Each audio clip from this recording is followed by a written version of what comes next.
I've had the OnePlus now for about 1 week, and here I share with you a OnePlus 3T 1 week later review coming up right now. Let's go. Nick here, helping you to master your technology. Let's begin with the OnePlus 3T's build quality, and it's made of an aluminum or aluminium body with Gorilla Glass 4 slapped on the front, and it felt pretty incredible how smooth the screen feels for this price point of a smartphone. This feels just like my 7 Plus in terms of the build quality and in terms of how good it felt in the hand. I'm really shocked by how premium this phone feels. Now, the volume rockers as well as the silence switch on the 3T is also very precisely cut, giving a nice premium feel all around the board. Also, I like the fact they included USB Type-C, which future-proofs this smartphone here, and a 3.5mm headset jack. The bottom also felt very high quality in my opinion at the rear. Now, it was a little bit of a questionable decision for OnePlus to go ahead and include a 1920 by 1080p on the display on a device that is just so powerful, but in real world use, I really couldn't tell too much a difference between this display and a 2K panel. On a smartphone, it's a really small screen, and the AMOLED colors on this display really were vibrant enough to make me think that this was basically like a Samsung AMOLED display.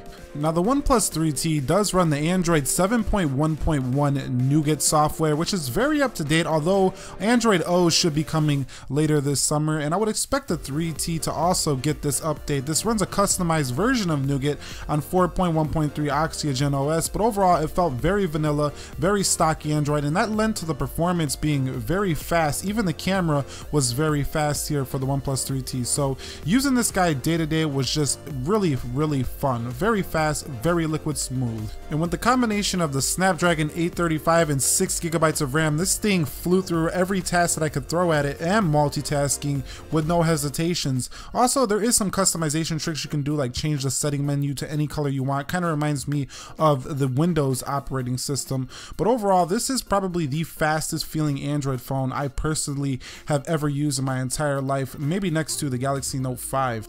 Now, on the rear, we do have a 16 megapixel camera on this guy, and also what's a surprise is we have a 16 megapixel camera on the front, and they both do a great job. The software is very simple here. I've noticed in my past week that it's very iPhone-like, and that's not a bad thing. It's really simple to use. I think anybody can understand how to use the camera here, and the front-facing camera, hello there, is pretty good there. Also, you can change things like the settings to 4:3, 16:9. You got grid lines, you got timers, you got many things right in the camera app, which you can't say about every other phone, iPhone. You can do those things right from the camera app itself. But both pictures do turn out good from the front and the rear, and I did take some samples here, so you can go ahead and check these out right now. 16 megapixels on both sides.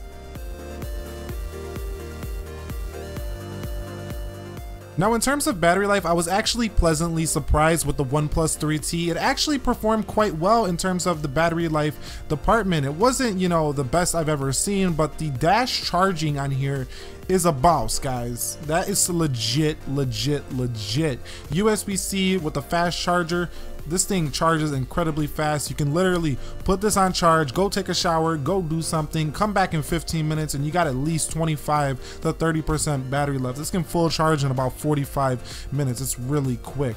Gaming on this device also runs games like a breeze. I mean, this thing can handle pretty much anything you throw at it. The games don't open as fast, I was like, but once you're in there, AMOLED display, performance of the 6GB of RAM with the Snapdragon 821 CPU just really kills it here on the OnePlus 3T. So I think you will enjoy this aspect of this smartphone here. Even higher graphic games don't have any problem here on the 3T. It does get a little bit warm from time to time, but not so hot it's gonna burn your hands or nothing like that. Now, call quality is something that a lot of people forget about in reviews, but this is something that the 3T also did well. But just be aware that the speakers are not the loudest on the 3T, so I would definitely say go with the headphone type of calling if you're going to use the 3T, but signals were fine. So portability on the 3T, this is a light smartphone for its size, but it's still a large smartphone nonetheless with a square design, so it does take up quite a bit of bulk in your pocket regardless of the fact that it's an extremely light phablet style device here on the 3T. So portability is gonna be kind of so-so here